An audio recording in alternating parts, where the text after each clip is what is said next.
গণতান্ত্রিক অগ্রগতির শুরু হয় ৭ নভেম্বর, সেই গণতন্ত্রকে আবার ধ্বংস করার ষড়যন্ত্র চলছে বলে মন্তব্য করেছেন বিএনপির মহাসচিব মির্জা ফখরুল ইসলাম আলমগীর।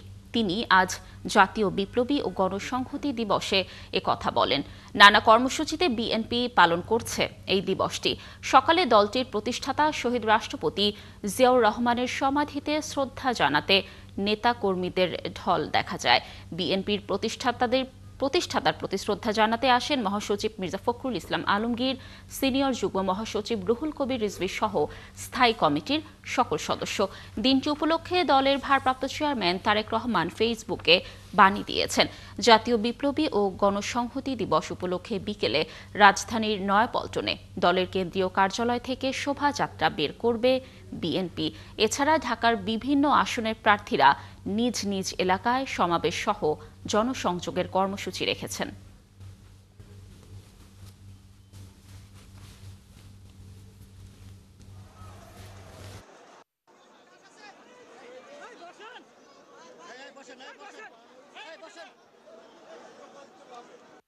আজকে যখন বাংলাদেশে বিভিন্ন রকম এই গণঅভ্যুত্থানের পরে যখন বিভিন্ন রকমভাবে একটা প্রচেষ্টা চক্রান্ত চলছে এই গণতন্ত্রকে আবার ধ্বংস করার জন্য, সেই মুহূর্তে এই ৭ই নভেম্বর বিপ্লব ও সংহতি দিবস আমাদেরকে সেই পথেই যেতে করে, যে পথে সত্যিকার অর্থে আমরা বাংলাদেশে গণতান্ত্রিক রাষ্ট্র নির্মাণ করতে পারবো, একটা সমৃদ্ধ রাষ্ট্র নির্মাণ করতে পারবো, জনগণের ভোটের অধিকারকে নিশ্চিত করতে পারবো, বিচারের অধিকারকে নিশ্চিত করতে পারবো। সেই লক্ষ্যেই বাংলাদেশ এগিয়ে যাবে, বিএনপি এগিয়ে যাবে, আমরা সেই লক্ষ্যেই কাজ করে যাব। দর্শক, যেমনটি বলছিলাম যে ঘটনাবহুল ৭ নভেম্বর আজ, এই বিষয়ে আরও বিস্তারিত তথ্য জানাতে আমাদের সাথে যুক্ত হচ্ছেন আমাদের সহকর্মী মাহিলা ইসলাম। মাহিলা, আমরা দর্শকদের যেমনটি জানাচ্ছিলাম যে আজ সকালে দলটির প্রতিষ্ঠাতা শহীদ রাষ্ট্রপতি জিয়াউর রহমানের সমাধিতে শ্রদ্ধা জানাতে এসেছিলেন দলের নেতাকর্মীরা। কারা কারা এসেছিলেন এই বিষয়ে জানবো, আর আজ সারাদিনের কি কি কর্মসূচি রয়েছে বিস্তারিত জানাবেন আমাদের।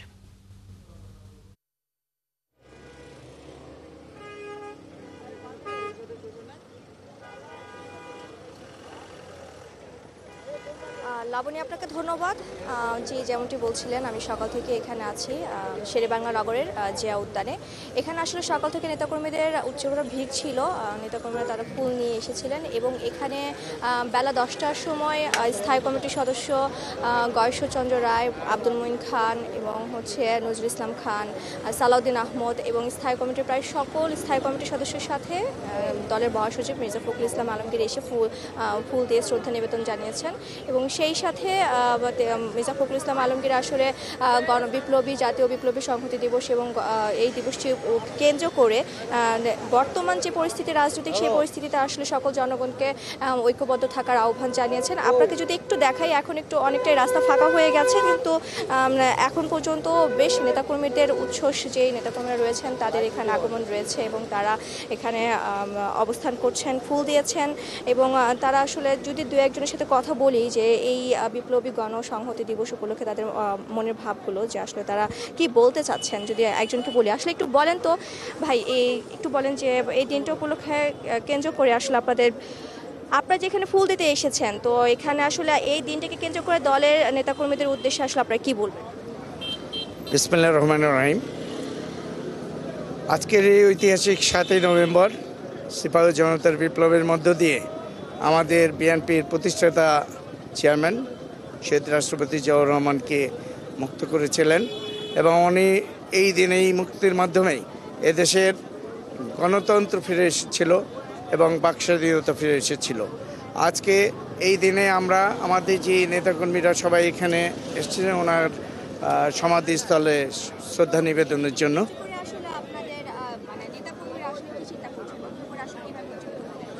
আমরা আজকের এই দিনের ইয়েতে আজকে আমাদের নেতাকর্মীদের উদযাপিত হচ্ছে যে ওনার সেই মহান আদর্শকে আমরা ধারণ করে আগামীতে যেই সরকার গঠন হবে বিএনপির এবং যেই নির্বাচনে ব্যাপক সংখ্যাগরিষ্ঠতা নিয়ে ইনশাল্লাহ সরকার গঠনের মাধ্যমে এদেশকে একটি মানবিক দেশ গঠনে আমরা সক্রিয় হব ইনশাআল্লাহ। আসলে যেমনটি বলছিলাম, আসলে নেতাকর্মীরা আসলে এটাই চিন্তা করছে যে মেজর জিয়াউর রহমানের যে আদর্শ, সেই আদর্শকে কেন্দ্র করেই আসলে দলকে ধারণ করে তারা সামনের দিকে এগিয়ে যাবে।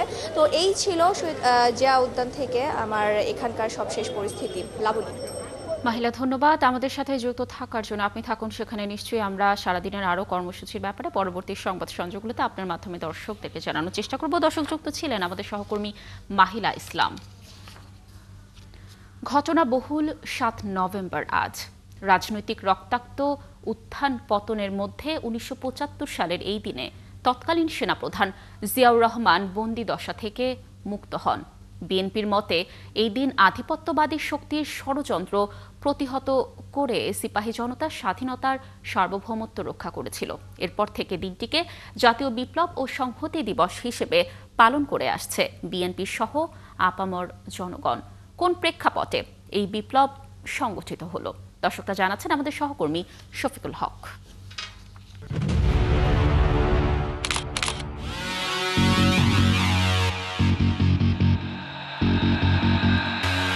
৭৫-এর ১৫ই আগস্টের পর সেনাবাহিনীতে পাল্টাপাল্টি অভ্যুত্থানে দেশে চরম নৈরাজ্য তৈরি হয়। এরপর ৩রা নভেম্বর ঢাকা কেন্দ্রীয় কারাগারে হত্যা করা হয় জাতীয় ৪ নেতাকে।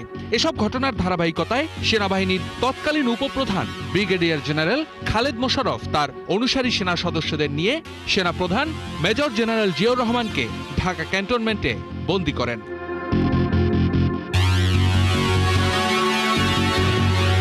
নিজেকে সেনাপ্রধান ঘোষণা দিয়ে ৬ নভেম্বর বঙ্গভবনে গিয়ে তৎকালীন প্রেসিডেন্ট খন্দকার মোশতাক আহমেদকে গ্রেফতার করেন। মন্ত্রিসভা বাতিল, জাতীয় সংসদও ভেঙে দেওয়ার ঘোষণা দেন খালেদ। প্রধান বিচারপতি আবু সাদাত মোহাম্মদ সায়েমকে দেশের প্রেসিডেন্টের পদে বসান। ওই রাতেই সেনাবাহিনীর সাধারণ সিপাহীরা ঐক্যবদ্ধ হয়ে প্রতিরোধ করে তোলেন।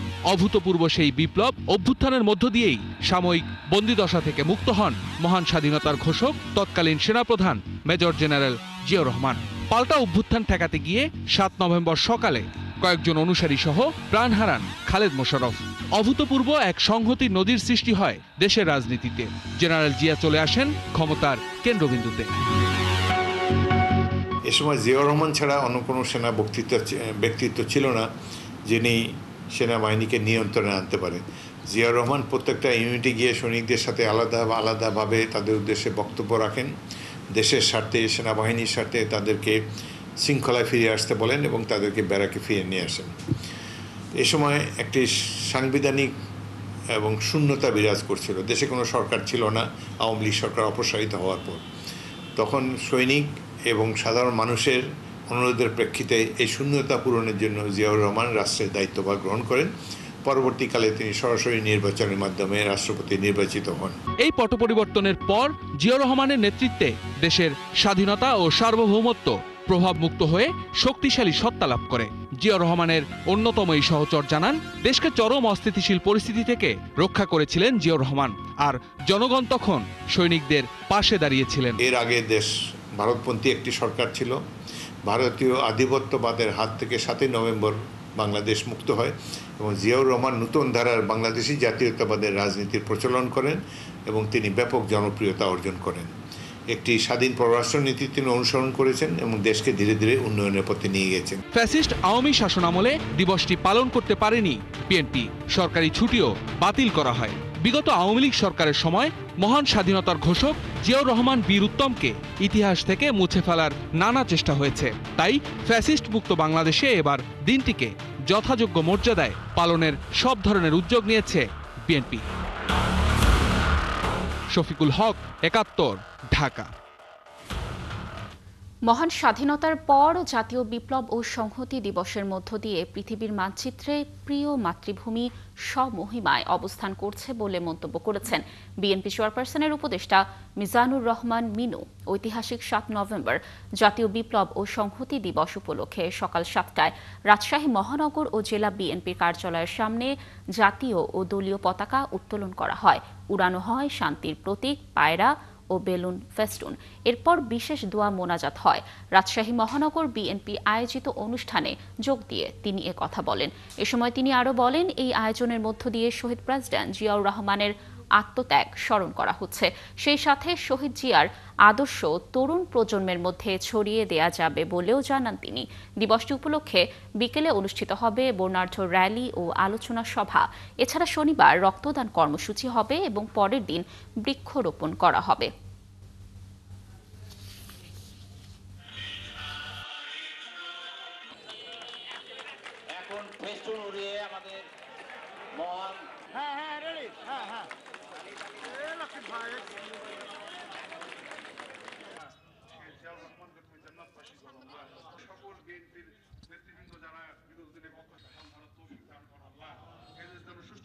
বাংলাদেশ জাতীয়তাবাদী দল রাজশাহী মহানগরীর ধানের শীষের কান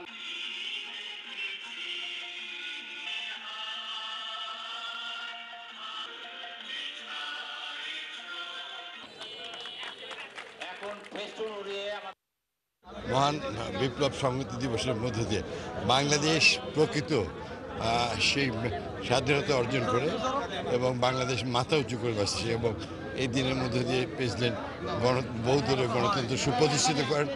আমরা সকল দেশের আগামী দিনে সমৃদ্ধ এবং দেশকে ঐক্যবদ্ধ রাখা এবং দেশের স্বাধীনতা সার্বভৌমত্ব রক্ষা করা, গণতন্ত্রকে প্রতিষ্ঠিত করার জন্য আমাদের নেতা জনাব তারেক রহমান সাহেব যে 17 বছর ধরে নিরবিচ্ছিন্ন যে তিনি আন্দোলন সংগ্রাম নেতৃত্ব দিয়েছেন, তারই বাংলাদেশের সবার ঐক্যবদ্ধ অংশগ্রহণের মধ্যে দিয়ে দেশ আজকে একটি নতুন দিগন্তের দিকে এগিয়ে যাচ্ছে। দর্শক, এই মুহূর্তে কথা বলছেন জামায়াতের নায়েবে আমির ডক্টর তাহের। আমরা সরাসরি যুক্ত হচ্ছি তার বক্তব্যে। নতুন করে ভাবার সুযোগ দিয়েছে আলহামদুলিল্লাহ। বিশ্ববিদ্যালয়ের ডালের ঘনত্ব নাকি বেড়েছে আমি শুনেছি। বিশ্ববিদ্যালয়ে টর্চার সেল বন্ধ হয়ে গিয়েছে। বিশ্ববিদ্যালয়ে গাঁজা মদের আড্ডা সেখানে এখন আর নেই। জাহাঙ্গীরনগর বিশ্ববিদ্যালয়ের আমার বোন বলেছিলেন যে অনেক স্পন্সর ডাকসুর জন্য আছে। হ্যাঁ, সে স্পন্সর দিয়ে বিল্ডিং হয়তো ডাকসু করতে পারবে, কিন্তু যে কাজটি ক্লিননেসের আছে, যেই কাজটি বিশ্ববিদ্যালয়ে ক্যান্টিনে নেগেটিভ আছে, এই সকল কাজগুলো সকলের জন্য মুক্ত আছে, সেদিকে আমাদের কনসেন্ট্রেট করতে হবে। আপনারা জানেন 3 দিন আগে রিপোর্ট হয়েছে এই বছরের বিশ্ববিদ্যালয়ের যে কোয়ালিটির যে স্ট্যাটাস, 1000 বিশ্ববিদ্যালয়ের ভিতরে সারা দুনিয়ায় বাংলাদেশের একটি বিশ্ববিদ্যালয়ের নাম আসেনি। আজকে আপনাদের এই চ্যালেঞ্জকে গ্রহণ করতে হবে। একাডেমিক্যালি আমাদের বিশ্ববিদ্যালয় সমূহ কিভাবে বিশ্বের সাথে তাল মিলিয়ে কোয়ালিটেটিভলি এগিয়ে যেতে পারে, আপনারা নির্বাচিত প্রতিনিধিরা সেইভাবেও মনোযোগ দিয়ে নতুনভাবে সাজানোর জন্য উদ্যোগ গ্রহণ করবেন, এটি আমার একটি অনুরোধ। এবং ছাত্রছাত্রীরা সেটা চায়। শিবিরকে কেন ভোট দিয়েছে আমি জিজ্ঞাসা করেছি অনেককে। তারা বলেছে শিবির তার স্বীয় মহিমায় যে সমস্ত। দর্শক, কথা বলছিলেন জামায়াতের নায়েবে আমির ডক্টর তাহের। আমরা যুক্ত ছিলাম তার বক্তব্যে। নাটোর উপশহরের আলাইপুর এলাকায় বিএনপির উদ্যোগে পালিত হচ্ছে জাতীয় বিপ্লব ও সংহতি দিবস। সেখানে প্রধান অতিথি হিসেবে যোগ দিয়েছেন নাটোর 2 আসনে বিএনপি মনোনীত প্রার্থী দলের কেন্দ্রীয় নেতা ও সাবেক উপমন্ত্রী অ্যাডভোকেট এম রুহুল কুদ্দুস তালুকদার দুলু। দর্শক, এই অনুষ্ঠান থেকে তিনি তার নির্বাচনী প্রচারণা শুরু করবেন বলে জানিয়েছেন দলীয় নেতাকর্মীরা। সেখানে রয়েছেন আমাদের সহকর্মী বুলবুল আহমেদ। আমরা সরাসরি যুক্ত হচ্ছি তার সঙ্গে। বুলবুল, দর্শকদের যেমনটি জানাচ্ছিলাম যে নাটোর 2 আসনের বিএনপি মনোনীত প্রার্থী অ্যাডভোকেট এম রুহুল কুদ্দুস তালুকদার দুলু আজকের এই অনুষ্ঠানের মধ্য দিয়েই তার নির্বাচনী প্রচারণা শুরু করছে। এই বিষয়ে দলীয় নেতাকর্মীরা কি বলছেন এবং আজকের এই অনুষ্ঠানে কি কি কর্মসূচি রয়েছে, কি তথ্য রয়েছে সার্বিক জানাবেন আমাদের।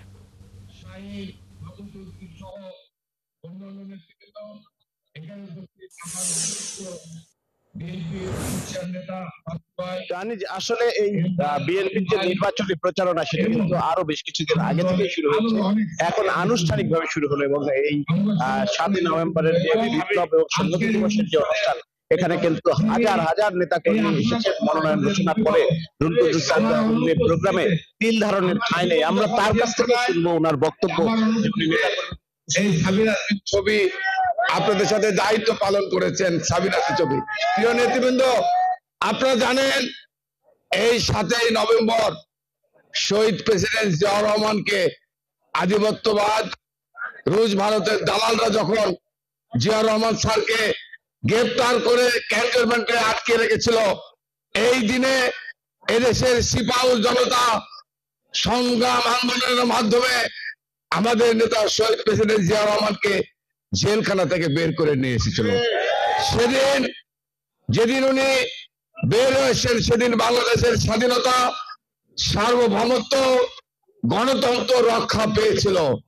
আজকে শহীদ প্রেসিডেন্ট জিয়াউর রহমান সাহেব পরবর্তীকালে বাংলাদেশ জাতীয়তাবাদী দল এই বিএনপির জন্ম যদি না দিতেন, আজকে এই রুহুল কুদ্দুস তালুকদার দুলুর জন্ম এই নাটোরের বাংলাদেশের মাটিতে হতো না। আজকে এখানে মঞ্চে দাঁড়িয়ে আমরা যারা বক্তব্য রাখছি, এই শহীদ প্রেসিডেন্ট জিয়াউর রহমান সাহেব এই বিএনপির জন্ম দিয়েছিল বলেই আজকে আমরা আজকে এই নাটোরের সম্মানিত। এবং আজকে এই বিএনপি বারবার রাষ্ট্রীয় ক্ষমতায় এবং পরবর্তীকালে যে সমস্ত রাজনৈতিক দলের সৃষ্টি হয়েছে, এই সব কিছু সৃষ্টির মূল ছিলেন শহীদ প্রেসিডেন্ট জিয়াউর রহমান সাহেব। দর্শক, কথা বলছিলেন নাটোর 2 আসনের বিএনপি মনোনীত প্রার্থী ও সাবেক উপমন্ত্রী অ্যাডভোকেট এম রুহুল কুদ্দুস তালুকদার দুলু। আমরা যুক্ত ছিলাম তার বক্তব্যে। মোহাম্মদপুরের আলোচিত কবজিকাটা গ্রুপের সেকেন্ড ইন কমান্ড এখন মাসুমা। দলের প্রধান আনোয়ার গ্রেফতার হওয়ার পর থেকেই দায়িত্বভার সামলাচ্ছেন তারই ছোট বোন মাসুমা, সঙ্গী আরেক ভাই সহ কয়েকজন উঠতি সন্ত্রাসী, যাদের দাপটে অতিষ্ঠ স্থানীয় বাসিন্দা ও ব্যবসায়ীরা। সম্প্রতি চাঁদাবাজি করতে গিয়ে ছোট ভাই দেলোয়ার গ্রেফতার হলেও ধরাছোঁয়ার বাইরে সেকেন্ড ইন কমান্ড মাসুমা। দর্শক, বিস্তারিত নিবিড় সাহার প্রতিবেদনে। মোহাম্মদপুর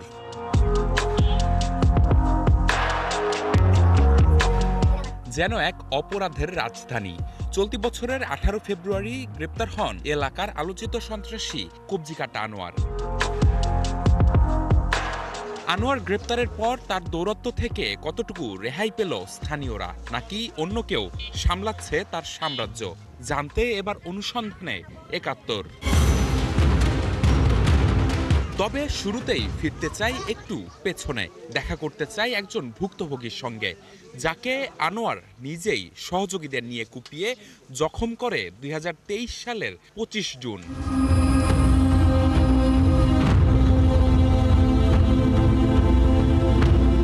তার নাম শাকিল।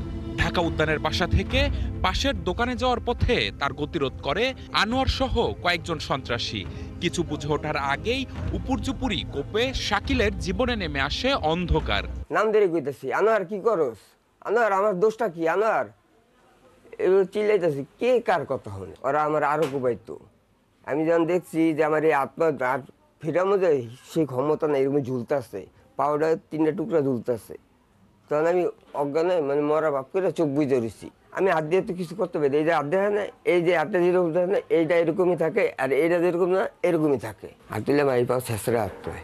কিন্তু কেন এই ভয়াবহতা? একজন আর লোক কইতাছে, ওই বেড়া আমি মশা মাইরা কি করবো, আমরা যাও লিখেছি হ্যাঁ দিল, কয় বেড়া বাইরের ভাই এইটাতে দিলে ওইটা তো মনে হয়ে যাবো কা, এটা যদি দিয়ে দেয় ওইটার দিলে ওটার পিছিয়ে দৌড়ানোর কেউ থাকবো না। স্পষ্ট ক্লিয়ার আমি শুনতেছি। কথার সূত্র ধরে এবার আমরা দেখা করি তার বড় ভাই জাহাঙ্গীরের সঙ্গে। তিনি তুরাগ ইউনিট বিএনপির সভাপতি। বলছিলেন মূলত তার ময়লার ব্যবসা দখল করতেই ছোট ভাইকে কোপায় আনোয়ার। আনোয়ার নিজে সরাসরি বলে যে, দাদা আপনি তো তুরাগের এই ময়লাটার ব্যবসা আপনি করেন। আমি বললাম জি আমি করি, আপনি আর আগামীকাল থেকে ওই ময়লার কাছে আর যাবেন, এবং থ্রেট করে যে হাত পা কাইটা ফেলাবে। সিটি কর্পোরেশন থেকে টেন্ডার নিয়ে 2018 সাল থেকে তুরাগ হাউজিং এর 1 থেকে 6 নম্বর রোডের ময়লা সংগ্রহের কাজ করেন জাহাঙ্গীর ও মোশাররফ। 2024 সালের 5 আগস্ট পট পরিবর্তনের পর ভয়ভীতি দেখিয়ে ময়লার ব্যবসার নিয়ন্ত্রণ নেয় আনোয়ার। তবে আনোয়ারের গ্রেপ্তারের পর নিজের ব্যবসা ফেরত নেওয়ার চেষ্টা করলে আবারও হত্যার হুমকি দেয়া হয় জাহাঙ্গীরকে। বলছেন আনোয়ারের পর এই ব্যবসার নিয়ন্ত্রণ নিয়েছে মাসুমা নামের এক নারী। তাহলে কে এই মাসুমা? প্রথমত আনোয়ারের সমস্ত কিছু দেখভাল করেই মাসুমা, ওর আপন বোন, ওর ছোট ভাই দেলোয়ার, তারপর অ্যালেক্স বাবু, আর অনেক কয়েকজনই আছে। অর্থাৎ কবজিকাটা আনোয়ার গ্রেপ্তার হওয়ার পর তার সাম্রাজ্য নিয়ন্ত্রণ করছেন তার ছোট বোন মাসুমার নেতৃত্বে ভাই দেলোয়ার, অ্যালেক্স বাবু সহ কয়েকজন সন্ত্রাসী, যাদের হুমকি দেয়ার বেশ কিছু অডিও এসেছে ৭১-এর হাতে। বড় ভাই রেডি হয়ে থাকেন। পাড়ায় ধইরা মনে করছে গেটিতে ধইরা রাখা চুলটির মুড়া, তারপর গলাটার ভিতরে ছুরি চালাই দেওয়ার আগে ফোনটা দিস। আনোয়ারের ক্ষমতা বলে এখন তার ভাই বোন ঢাকা উদ্যান, তুরাগ হাউজিং ও শ্যামলী হাউজিং এলাকায় বেপরোয়া। দিনে দুপুরে হুমকি ধামকি আর অস্ত্রের মহড়া যেন তাদের কাছে মামুলি বিষয়। প্রথমে হুমকি দিয়েছিল আনোয়ারের বোন, ফোন দিয়েছে, দিয়ে বলে যে তোর ফ্যামিলি নিয়ে থাকার ইচ্ছা আছে এলাকায় নাকি নাই। বললাম যে কালকে থেকে মলাবিল উঠে যাবি না। আমার জামাইরে মেরে ফেলবে এই হুমকিও আমার মাসুমা দিচ্ছে। এখন তো আমার 3 দিন আগে আমার বাসে ভাঙ্গা নিয়ে গেছে, তালামুলা ভাঙ্গা, ওইগুলো বুঝি না, কাউরে কইলে খবর আছে। কিছু টাকা দিতে হইব, 40-50 জন আমার ভিতর আছে। সবশেষ গেল 30 অক্টোবর চাঁদা দিতে রাজি না হওয়ায় ঢাকা উদ্যানের হাজী জয়নাল আবেদিন কাঁচা বাজারের নিরাপত্তা কর্মকর্তার উপর হামলা করে আনোয়ারের ভাই দেলোয়ার। তবে স্থানীয়রা দেলোয়ারকে আটক করে পুলিশে সোপর্দ করেন। যেহেতু আমি মার্কেটের সিকিউরিটি, আমি মার্কেটের স্টাফ, আমি এদের পক্ষে বলছি যে ভাই কেউরে চাঁদা দিতে হইব না, কেউ যদি আসে এখানে প্রশাসন আছে, আমরা আছি, সবাই আমরা দেখবো এটা। এরপর এইটা নিয়ে ওরা আমার উপরে একটা ক্ষিপ্ত। ওটা আমি জানি না, আমি দোকান চাই মানি চাই, ওটা কিভাবে আমার দিবেন ওটা আমি জানি না। এলাকা তো সবসময় ঘরে কোনো মানুষ বাইরে যেতে পারে না, হুমকি তুমকি দেয়, ভয় দেখায়, আর কি করবো আমরা তো দরে চড়ে ঘরে পড়িয়ে থাকি। এত অভিযোগ উঠলেও এখনো ধরাছোঁয়ার বাইরে কবজিকাটা গ্রুপের প্রধান সমন্বয়কারী মাসুমা। এবার আমরা দেখা করতে চাই মাসুমার সঙ্গে। শ্যামলী হাউজিং এর অলিগলি পেরিয়ে মাসুমার বাসা পেয়ে যাই আমরা, তবে তিনি নেই। যদিও বাসার দরজা খোলা, ভেতরে ফ্যান ও লাইট অন। পাশের বাসিন্দারা জানান কিছুক্ষণ আগেই তড়িঘড়ি করে বের হয়ে গেছেন তিনি। পরে দীর্ঘক্ষণ অপেক্ষা করেও তার দেখা পাইনি আমরা। স্থানীয়রাও মুখ খুলতে নারাজ। তবে স্থানীয় এক বাসিন্দা নাম পরিচয় গোপন রাখার শর্তে জানালেন মাসুমার অপকর্মের বিবরণ। জানান কবজিকাটা গ্রুপের সেকেন্ড ইন কমান্ড এখন মাসুমা। খুব সিরিয়াস অবস্থা, সে আমরা মাসুমাই যে অবস্থা সবকিছু নিয়ন্ত্রণ করে, মা দোকান যা আছে তার বাইরে যত কাজ কাম আছে সে নিয়ন্ত্রণ করে। তার ভাইয়ের যত এদিকে পুলিশ বলছে সন্ত্রাসীদের আইনের আওতায় নিয়ে আসা হবে। আনোয়ারের পরে দেলোয়ারকে আইনের আওতায় আনা হলো। এর পরবর্তীতে তার যে অপরাধ কর্মকাণ্ড রয়েছে, তার গ্রুপের কেউ যদি এই কর্মকাণ্ডগুলো পরিচালিত করে ফার্দার, তাহলে তাকে আমরা অবশ্যই আইনের আওতায় আনব। দ্রুতই সন্ত্রাসের হাত থেকে মুক্তি চান স্থানীয় ও ভুক্তভোগীরা। নিবিড় সাহা, ৭১, ঢাকা। অগ্নিকাণ্ড পরবর্তী হযরত শাহজালাল আন্তর্জাতিক বিমানবন্দরে কার্গো শাখা চালু হলেও কার্যক্রম চলছে ধীর গতিতে। ব্যবসায়ীরা বলছেন এর ফলে পণ্যের নমুনা এবং জরুরি কাগজপত্র পেতে সময় লাগছে বেশি। ধীর গতির সেবায় বিমানবন্দরে পণ্য জমছে, পাওয়া যাচ্ছে না। কার্গোর সময় আবার পেলেও ভাড়া গুনতে হচ্ছে বেশি। জাহিদুল ইসলামের প্রতিবেদন।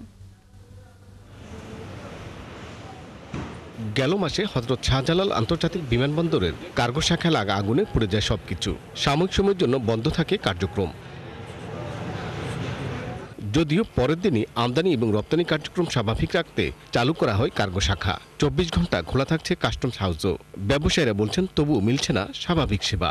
এই ব্যাকলগটা ক্লিয়ারের জন্য যে এক্সপিডিয়েট প্রসেস, সেই জিনিসটা হচ্ছে না বিদায় ব্যাকলগ থেকেই যাচ্ছে, আমরাই ক্ষতিগ্রস্ত হচ্ছি। এখন করণীয় যেটা সেটা হচ্ছে এই যে প্রসেসটাকে কনডেন্স করে নিয়ে এসে যে এক্সপিডাইট করা, এই জিনিসটাই মিসিং।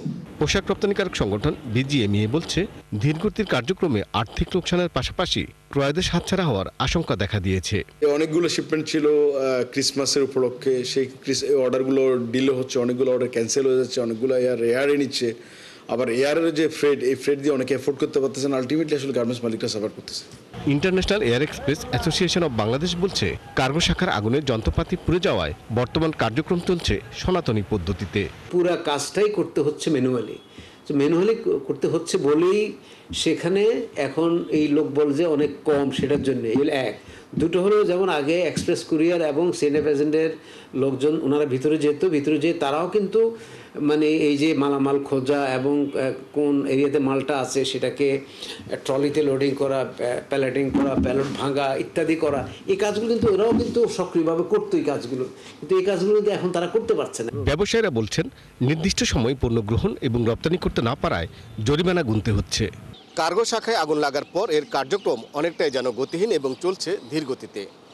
ব্যবসায়ীরা বলছেন তাদের চাহিদার সাথে তাল মিলিয়ে কার্গো সেবা দ্রুততম সময়ে নিশ্চিত করা না গেলে এর ক্ষতি হবে আগুন লাগার চেয়েও বেশি এবং প্রভাব থাকবে দীর্ঘমেয়াদী। জাহিদুল ইসলাম, ৭১, শাহজালাল আন্তর্জাতিক বিমানবন্দর, ঢাকা। চট্টগ্রামে ভোগ্যপণ্যের পাইকারি বাজার খাতুনগঞ্জে কেজি প্রতি পেঁয়াজের দাম বেড়ে 25 টাকা। ভারত থেকে আমদানি বন্ধ এবং মৌসুম শেষ হওয়ায় বাজারে পেঁয়াজের দাম বাড়ছে বলছেন ব্যবসায়ীরা। তবে পেঁয়াজের দাম বৃদ্ধির পেছনে দেশীয় পেঁয়াজ ব্যাপারীদের কারসাজি দেখছেন অনেকে। আমদানি অনুমতি না দিলে সামনে পেঁয়াজের দাম আরও বাড়বে বলে শঙ্কা ব্যবসায়ীদের। এদিকে বাজারে বেড়েছে আদার দামও, তবে কিছুটা পড়তির দিকে রয়েছে রসুনের দাম। চট্টগ্রাম থেকে প্রণবেশ চক্রবর্তীর প্রতিবেদন। বুধবার চট্টগ্রামের ভোগ্যপণ্যের পাইকারি বাজার খাতুনগঞ্জে পেঁয়াজ প্রবেশ করেছে 100 টন। মোকামগুলোতেও থরে থরে সাজানো সারি সারি পেঁয়াজের বস্তা। তারপরও বাজারে হু হু করে বাড়ছে পেঁয়াজের দাম। গত ৩-৪ দিন আগেও খাতুনগঞ্জের রাজবাড়ী থেকে আসা বড় জাতের পেঁয়াজ বিক্রি হয়েছে কেজি প্রতি ৮০ থেকে ৮৫ টাকায়। এখন বিক্রি হচ্ছে ১১০ থেকে ১৫ টাকায়। একইভাবে কুষ্টিয়া, পাবনা থেকে আসা পেঁয়াজ কেজি প্রতি ২০ থেকে ২৫ টাকা বেড়ে বিক্রি হচ্ছে ১০০ থেকে ১০৫ টাকায়। হঠাৎ দাম বাড়ায় খুচরা দোকানিরাও পাইকারি বাজারে গিয়ে পড়ছেন বিপাকে। প্রতিদিনই বাড়ে, প্রতিদিন আইলে গেলে 10 টাকা করে প্লাস, 10 টাকা করে প্লাস। এখানে ৮০ দেখতেছি, ৯৫ আর হলো ১০০, ১১০। এখন খুচরা বাজার যখন বলি ওরা বলে যে আপনারা আমি মিথ্যা কথা বলতেছি। পাইকারি ব্যবসায়ীরা বলছেন এখন পেঁয়াজের মৌসুম শেষ, এছাড়া ভারত থেকে আমদানি বন্ধ। এর সুযোগ নিয়ে কুষ্টিয়া, পাবনা, রাজবাড়ীর ব্যাপারীরা বাড়িয়েছে পেঁয়াজের দাম। এই স্টকের মালগুলো আমরা মূলত এখনো পর্যন্ত আমরা বিক্রি করতেছি, তো হয়তো আগামী ডিসেম্বর পর্যন্ত আমাদের রিকভার দিতে হবে। মাল ওইখানে মোকামি কম, এই জন্য একটু চাহিদা সেই উৎপাদন চাহিদা বেশি। তারা এক গাড়ির ৬০-৭০টা মাল নিত, তারা নিচ্ছে ২০-৩০টা মাল। অবশ্য ব্যাপারীদের দাবি কৃষকের হাতে পেঁয়াজ না থাকায় মাঠ পর্যায়েও বেড়েছে পেঁয়াজের দাম। এই কারণে তাদেরকেও বেশি দামে পেঁয়াজ সংগ্রহ করতে হচ্ছে। নতুন পেঁয়াজ আসতে আরও ২ থেকে আড়াই মাস বাকি। ফরিদপুর এবং পাবনা ২ রাষ্ট্র হয়, ২ এলাকায় পেঁয়াজ আছে, আর হন এলাকায় পেঁয়াজ নেই। স্টক পার্টির এখন দাম যেরকম দাম বাড়াবে ওরকম দাম বাড়তেই থাকবে। ব্যাপারীরা দাম বাড়ায় না, ব্যাপারীরা হাটে পেঁয়াজ উঠতে আপনার এই ট্রাকের ১৫ ট্রাক, এখন পেঁয়াজ ওঠে ১ ট্রাক। বাইরের পেঁয়াজ যদি আসে, যদি আইপি দেয় তাহলে মোটামুটি আরেকটু কমবে। এদিকে বাজারে চায়না রসুনের দাম কিছুটা কমেছে, তবে চায়না আদার দাম ১৫ টাকা বেড়ে বিক্রি হচ্ছে ১৪৪ থেকে ১৪৫ টাকায়। তবে কেরালার আদা বিক্রি হচ্ছে ১২৫ থেকে ৩০ টাকায়। রসুন বিক্রি করছে ভোটে, কালকা বিক্রি করছে ১৩৩ টাকা। সেকেন্ড পার্টি নিয়ে আবার বিক্রি করছে ৩৮ টাকা, ৩৬ টাকা। এইরকম মতো তো ৩৮-৪০ টাকা এখন বিক্রি করতেছে। আমাদের দেশের আদা বাইরেছে, তার কারণে চাইনা একটু কমবে। সামনে আবার দেখতেছে আজকে কেরালা আদাও ঢুকছে আমাদের চট্টগ্রামে। পাইকারি বাজারে ঊর্ধ্বমুখী পেঁয়াজের দাম নিয়ন্ত্রণে রাখতে বাজার তদারকি বাড়ানোর উপর জোর দিয়েছেন ভোক্তারা। প্রণবেশ চক্রবর্তী, ৭১, চট্টগ্রাম। সরবরাহ কমের অজুহাতে দিনাজপুরের হিলিতে বেড়েছে দেশি পেঁয়াজের দাম। দর্শকের বিষয়ে বিস্তারিত জানাতে সরাসরি যুক্ত হচ্ছেন সহকর্মী সামিউল ইসলাম আরিফ। সামিউলা, পেঁয়াজের দাম বাড়ার কারণ নিয়ে প্রশাসন কি বলছে এবং ক্রেতা বিক্রেতারা যারা রয়েছেন তাদের মতামত কি বিষয়ে জানাবেন?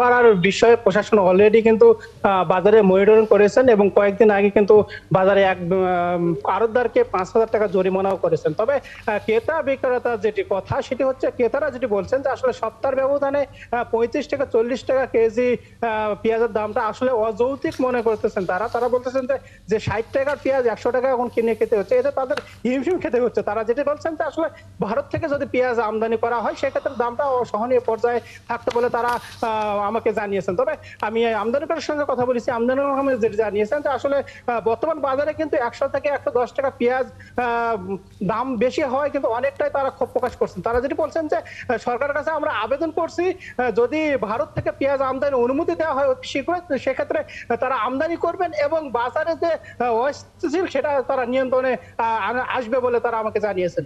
লাবণী, নির্বাচনী হাওয়া বইছে হাওড় ও পর্যটনের জেলা সুনামগঞ্জে।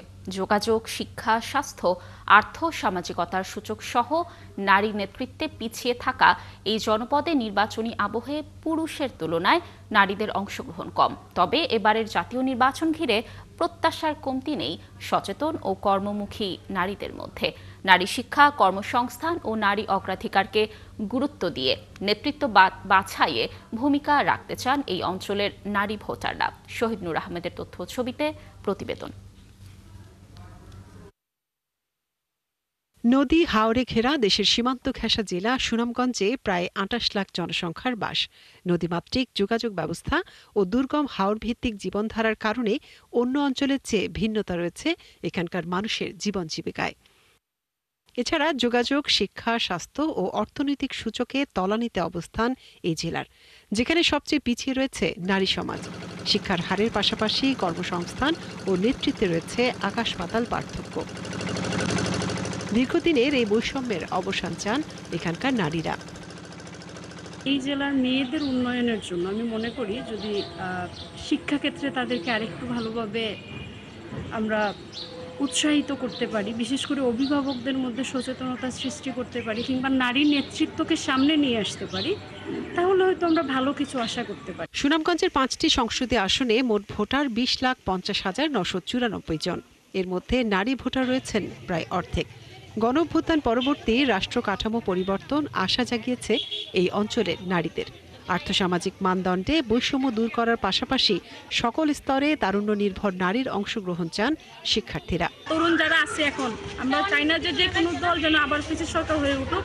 চাকরি ক্ষেত্রে বলেন, পড়াশোনার ক্ষেত্রে বলেন, বা যে কোনো জায়গায় বলেন না কেন, আমরা কখনো বৈষম্য চাইনি এবং আমরা এমনই একটা সরকারের স্বপ্ন দেখি যেখানে আসলে নারী পুরুষ সবারই সমান অধিকার থাকবে। এবারে নির্বাচন নিয়ে উৎসুক হয়ে আছেন নতুন প্রজন্মের ভোটাররা।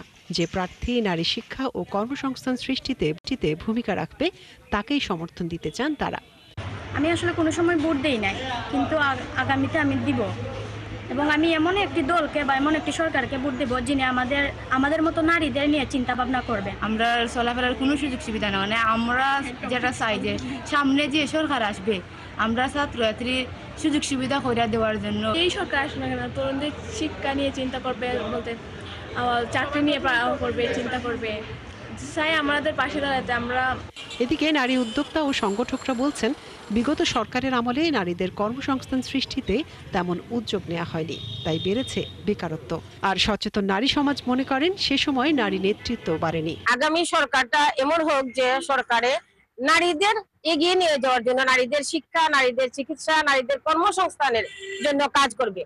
একটি অবাধ সুষ্ঠু নির্বাচনে অধিকার সচেতন ও নারী বান্ধব নেতৃত্বকে ভোট দেওয়ার প্রত্যাশা হাওড় অঞ্চলের নারীদের। মনিরা কাজুরি, ৭১। এবার আন্তর্জাতিক প্রসঙ্গ। ভিয়েতনামের টাইফুন কালমায়গির আঘাতে ৩ জন মারা গেছে। বৃহস্পতিবার ঘূর্ণিঝড়টি ভিয়েতনাম উপকূলে আছড়ে পড়ে। এখন কম্বোডিয়া ও লাওসের দিকে অগ্রসর হচ্ছে এটি। ভিয়েতনামের পরিবেশ মন্ত্রণালয় এক বিবৃতিতে জানিয়েছে, ঘূর্ণিঝড়টি দেশটির স্থলভাগে প্রবেশ করে দাকলাক ও গিয়ালাই প্রদেশে আঘাত হেনেছে। গতকাল স্থানীয় সময় সন্ধ্যা ৭টা ২৯ কালমায়গি ভিয়েতনামের স্থলভাগে আঘাত হানে। প্রাথমিক ক্ষয়ক্ষতির তথ্য অনুযায়ী অনেক বাড়ির ছাদ উড়ে গেছে। ঝোড়ো বাতাসে বহু গাছপালা উপড়ে রাস্তা বন্ধ হয়ে গেছে। দেশটির সংবাদ মাধ্যম জানিয়েছে 149 কিলোমিটার বেগের এই ঝড়ে হতাহতদের উদ্ধার করতে 2,60,000 সেনাকে প্রস্তুত রাখা হয়েছে। ভিয়েতনাম সরকার জানিয়েছে টাইফুনের কারণে 6টি বিমানবন্দর বন্ধ করে দেওয়া হয়েছে। এতে করে কয়েকশো ফ্লাইট ক্ষতিগ্রস্ত হয়েছে। এর আগে কালমাইগি ফিলিপাইনে ভয়াবহ তাণ্ডব চালায়। এতে অন্তত 114 জন মারা যায়, প্লাবিত হয় বহু শহর।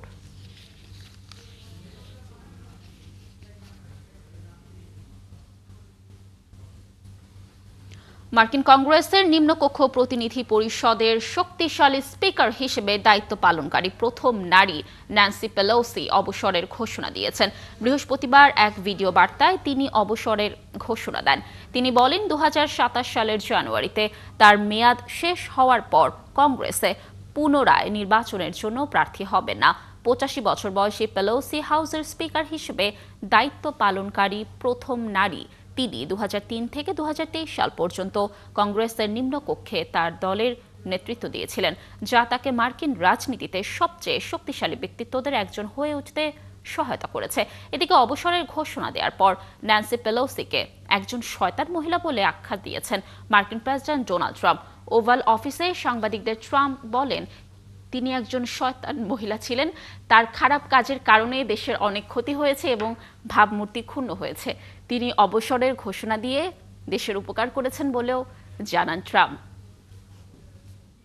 দর্শক, চলছে সংবাদ সংযোগ। সরাসরি সংবাদ অনুষ্ঠান দেখতে চোখ রাখুন 71-এর ফেসবুক পেজ এবং সাবস্ক্রাইব করুন 71-এর ইউটিউব চ্যানেল। থাকুন 71-এর সাথে।